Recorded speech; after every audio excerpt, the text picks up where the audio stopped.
Bismillahirrahmanirrahim. Assalamualaikum warahmatullahi wabarakatuh. Alhamdulillah saya diberikan kesempatan ya untuk bisa mengklarifikasi atas beredarnya video Ko Agus ya terkait kekecewaan beliau terhadap para ustadz gitu kan ya. Karena tidak tanggap, tidak merespon dengan baik ketika beliau itu menelpon meminta doa gitu kan ya. Ini saya diberikan kesempatan oleh Ustadz Agi ya untuk bisa memberikan klarifikasi gitu ya. Ya baiklah, pertama yang perlu, saya sampaikan posisi saya dulu ya. Posisi saya adalah teman dekat bisa ya, mungkin, bisa dibilang sahabat gitu ya dengan Ko Agus, karena memang kebersamaan dengan Ko Agus ini lumayan lama juga 1 tahun gitu ya. Dan, perlu diketahui juga saya juga pernah bersafar dengan Ko Agus 2 hari 1 malam ya, ke Cianjur.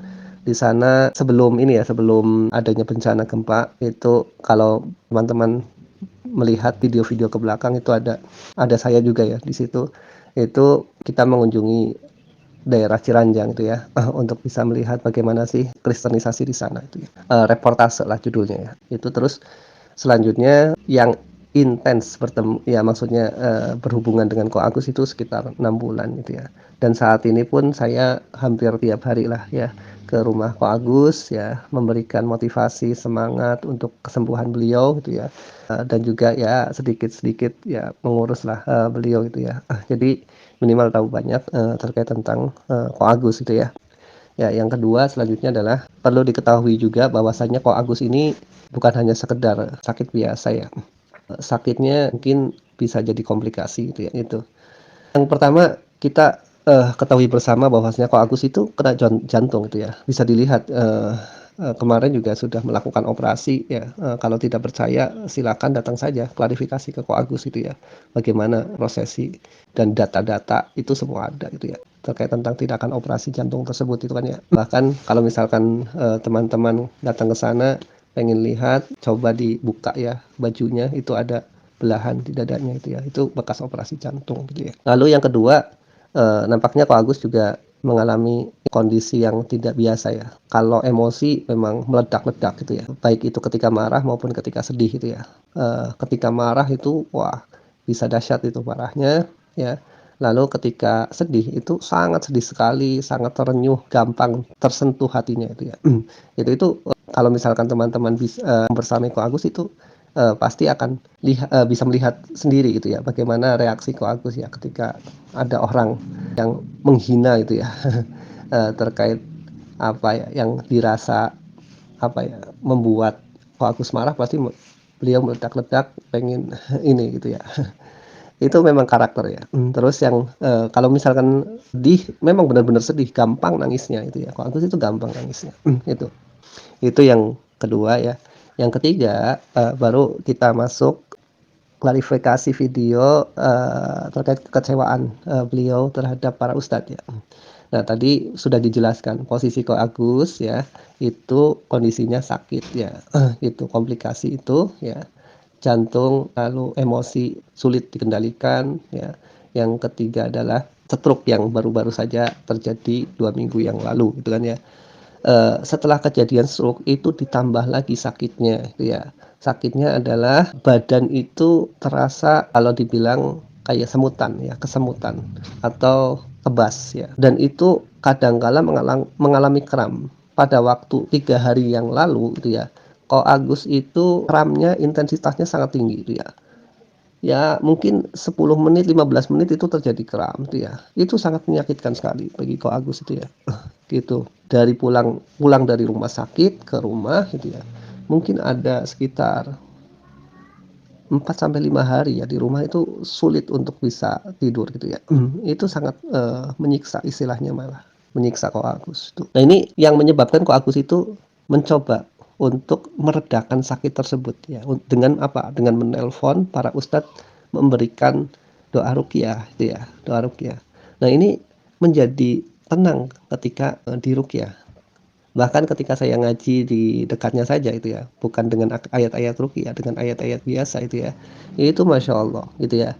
Kok Agus terasa apa ya, memiliki kekuatan untuk bisa, menahan rasa sakit tersebut itu ya.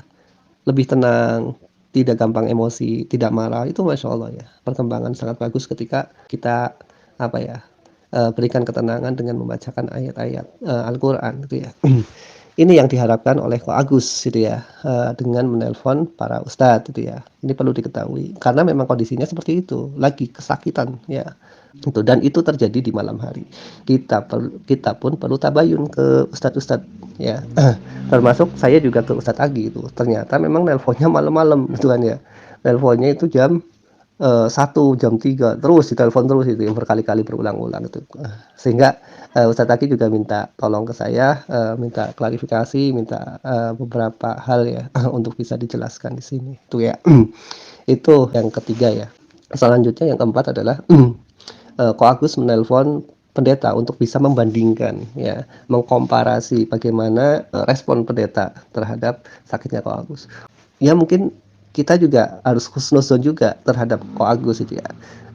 Sesama muslim juga kita harus husnuzon, jangan sampai berburuk sangka juga gitu ya. Saya sudah jelaskan bagaimana, di awal ya, bagaimana kondisi Ko Agus yang saat itu memang seperti itu ya, lagi kondisi sakit yang luar biasa gitu ya, gitu. Nah, itu menyebabkan mentalnya juga, kena itu ya, mentalnya, kena, emosinya juga meledak-ledak, ya akhirnya beliau, membuat video seperti itu. Terus ada yang beredar lagi ya, saya tahu ya dari teman-teman itu ya, bahwasanya Ko Agus minta doa juga ya kepada pendeta, itu, salah ya, nggak bisa dibenarkan itu ya. Gitu. Jadi Ko Agus hanya sekedar mengkomparasi saja itu ya. Ko Agus, tidak sampai ada yang bilang, "Wah ini udah murtad nih," minta, doa kepada pendeta, kepada, apa, teman-teman yang sudah berbeda keyakinan itu ya.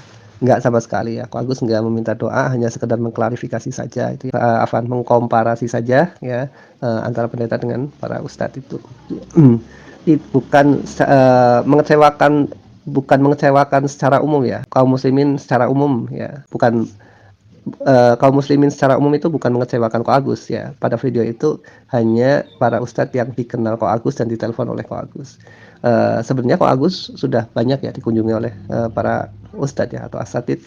Ini termasuk Ustadz Aki sendiri, datang ya bersama keluarga gitu ya, menjenguk Ko Agus, memberikan doa, diruqyah juga itu ya. Terus, ada ustadz yang lain banyak, sebenarnya ya. Jadi nggak memungkiri, Ko Agus nggak akan mungkin ya. Iya, nggak akan memungkiri ya, nggak akan memungkiri, peran, sebagian kaum muslimin, atas, dukungan atau motivasi yang diberikan, terhadap beliau itu. Banyaklah ya, yang sudah datang itu ya, bahkan dari Malang jauh-jauh juga datang gitu ya, dari Jakarta datang. Masa sih lupa akan kebaikan para asatidz gitu ya.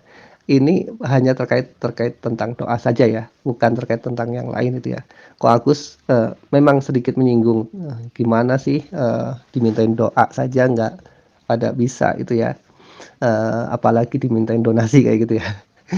Enggak ke situ, sebenarnya pada waktu itu posisinya memang Ko Agus lagi kesakitan ya, hanya sekedar minta doa saja gitu ya. Untuk donasi alhamdulillah banyak sekali yang memberikan tuh ya. Eee, Ya donasi-donasi ini, hanya sekedar untuk bisa memberikan kesembuhan pada Ko